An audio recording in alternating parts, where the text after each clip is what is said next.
अस्सलामुअलैकुम, welcome back to my channel four season food.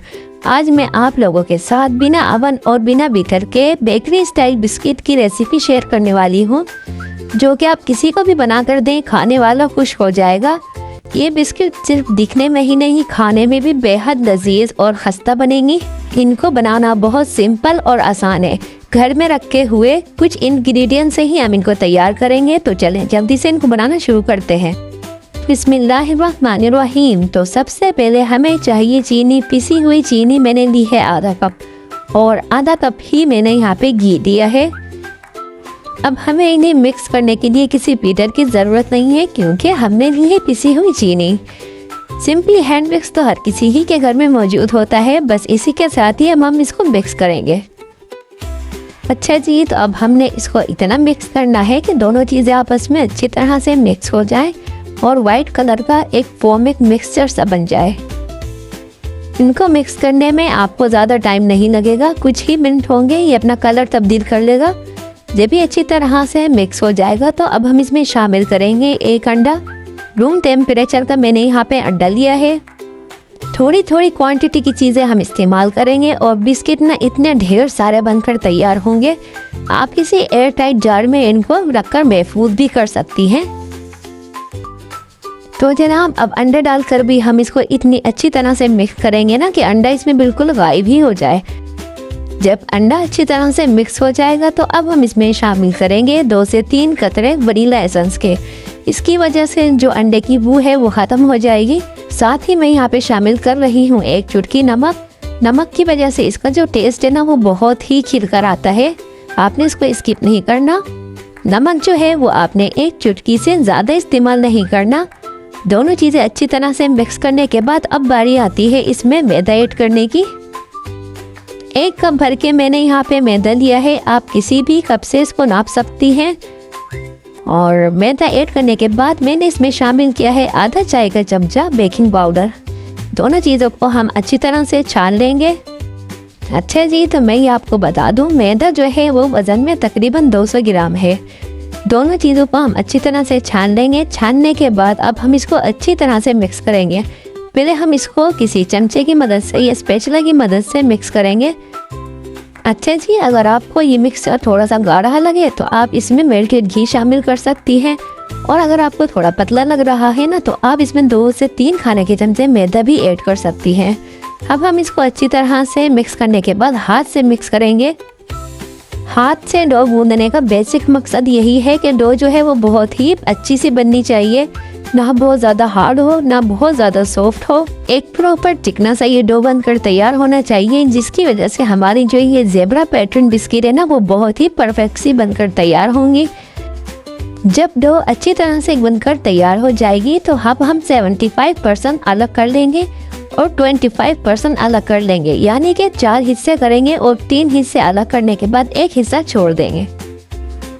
तो जब भी आप मार्बल केक बनाएं या फिर मार्बल बिस्किट बनाएं, ज़्यादा वाला जो हिस्सा होता है वो ऐसे ही छोड़ दें, और जो कम वाला हिस्सा होता है इसमें हम शामिल करेंगे ज़ेब्रा पैटर्न बिस्किट बनाने के लिए 1 चमचा कोको पाउडर।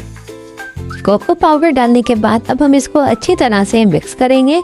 तो इसकी वजह से हमारी जो बिस्किट है ना उसमें एक बहुत ही मज़े का चॉकलेटी फ्लेवर आ जाएगा। यकीन कीजिए ये बिस्किट इतनी जल्दी से बनकर रेडी हो जाते हैं ना, इनको बनाने के लिए हमें बहुत ज़्यादा बीट भी नहीं करना पड़ता है। हम जिन लोगों के पास अवन नहीं है, बीटर नहीं है, वो भी इजीली अपने घर पर इनको बआसानी बना सकते हैं। तो देखिए, चॉकलेट डो हमारी तैयार हो चुकी है और बड़ी ना डो भी हमारी तैयार है। अब मैं आपको सिखाऊंगी कि किस तरह हम दोनों डो को मिलाकर ज़ेब्रा पैटर्न क्रिएट करेंगे।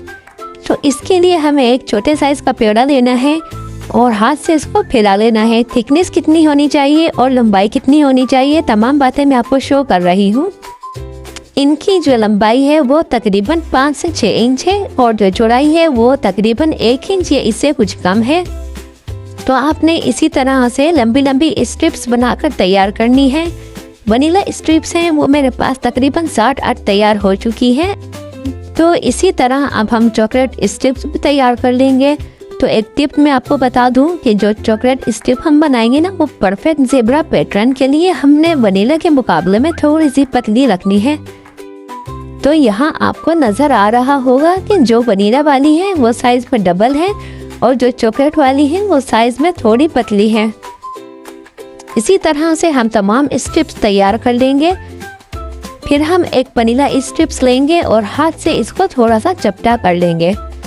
चपटा करने के बाद अब हम इसमें चॉकलेट स्ट्रिप्स लगाएंगे और हाथ से इसको हल्का हल्का प्रेस करेंगे ताकि ये इस पे अच्छी तरह से चिपक जाए। तो इसी तरह से अब हम एक वनीला और एक चॉकलेट स्ट्रिप्स रखते चले जाएंगे और हाथ या उंगली की मदद से इसको हल्का हल्का प्रेस भी करते जाएंगे ताकि ये आपस में अच्छी तरह चिपक जाएं। याद रहे जो वनीला वाली स्ट्रिप्स आएंगी वो थोड़ी सी चौड़ी होंगी और जो चॉकलेट वाली स्ट्रिप्स होंगी वो थोड़ी सी पतली हैं। हमने इनको बराबर नहीं करना। जो चौड़ी वाली स्ट्रिप्स हैं इनको हमने चौड़ा ही रखना है और जो पतली वाली स्ट्रिप्स हैं इनको हमने पतला ही रखना है। इसी तरह से हम तमाम स्ट्रिप अच्छी तरह से सेट कर लेंगे। तो देखिए हमारी स्ट्रिप्स अच्छी तरह से सेट हो चुकी हैं। अब हम इसको हाथ की मदद से हल्का हल्का सा प्रेस कर लेंगे और इनको हाथ की मदद से चौकोर शेप दे देंगे। अब हम इसको एक प्लास्टिक की शीट पर रखेंगे और चारों तरफ से स्क्वायर शेप दे देंगे। फोल्ड करने के बाद हम इसको हल्का हल्का सा दबाएंगे और अच्छी तरह से सेट कर लेंगे। सेट करने के बाद इसको 1 घंटे के लिए फ्रिज में रख देंगे। इसको हमने बहुत ज़्यादा हार्ड नहीं करना, सिर्फ इतना सेट करना है कि इनकी बहुत अच्छी तरह से कटिंग हो जाए। तो नीचे 1 घंटा हो चुका है और ये हमारा बहुत अच्छी तरह से सेट हो चुका है। डो बहुत ज़्यादा सॉफ्ट नहीं है, इजीली अब इनकी कटिंग हो जाएगी। तो अब हम इसको प्लास्टिक शीट से अलग कर लेंगे और एक शार्प नाइफ से इसकी कटिंग कर लेंगे। साइड का हिस्सा निकाल कर हम इसको अलग कर लेंगे और एक दरमियाने साइज की हम इसकी बिस्किट की कटिंग करेंगे। तो देखिए कितना खूबसूरत सा इस पर डिज़ाइन आया है। इसी तरह से हम शार्प नाइफ के ज़रिए मीडियम थिकनेस की बिस्किट कटिंग करेंगे। तो बहुत ही ईजिली ये बिस्किट कटिंग हो जाती हैं। तो देखिए बहुत ही आसानी के साथ ये जो पूरा रोल है ना वो बिस्किट की फॉर्म में आ चुका है। बहुत ही खूबसूरत सा हमारी कुकीज़ पर ज़ेबरा पैटर्न बनकर तैयार हुआ है। अब हम इसको किसी बेकिंग ट्रे में या फिर किसी थाल में हम इसको फैला कर रखेंगे।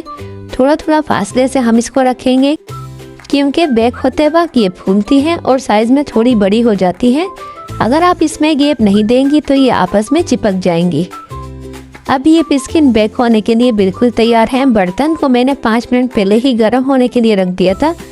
तो सबसे बेस्ट तरीका जो होता है वो इसी तरह, जिस तरह हम केक को बेक करते हैं ना, इसी तरह हम बिस्किट को भी बेक करेंगे। तो केक बेक करने के लिए हमें थोड़ा ज़्यादा टाइम चाहिए होता है। बिस्किट के लिए हमें सिर्फ और सिर्फ 15-20 मिनट ही लगेंगे और ये बहुत ही अच्छा सा इसमें कलर आ जाएगा। बेक करने के बाद अब हम इनको हवा में 10 मिनट के लिए ठंडा होने के लिए रख देंगे। तो देखिए बिना ओवन के ही और बिना बीटर के ही हमारी ये बिस्किट बहुत ही परफेक्ट बनकर तैयार हुई है। आप एक बार इनको ज़रूर ट्राई कीजिए, यकीनन ये आपको बहुत पसंद आएंगी। तो देर किस बात की, आज ही अपनी शाम की चाय पे ये हंसता बेकरी वाले बिस्किट ज़रूर बनाइए। आपको हमारी ये वीडियो कैसी लगी हमें कमेंट करके ज़रूर बताइए। और अभी तक आपने हमारे चैनल 4 सीजन फूड को सब्सक्राइब नहीं किया है तो जल्दी से सब्सक्राइब कर दें ताकि हमारी तमाम वीडियोस का नोटिफिकेशन बआसानी आप तक पहुंच सके। वीडियो अच्छी लगी हो तो लाइक कर दें, अपने दोस्तों के साथ, फैमिली मेंबर्स के साथ शेयर करना मत भूलिए। जल्द ही हाजिर हो जाऊंगी आपके लिए नई आसान और मज़ेदार सी रेसिपी लेकर। तब तक के लिए इजाज़त।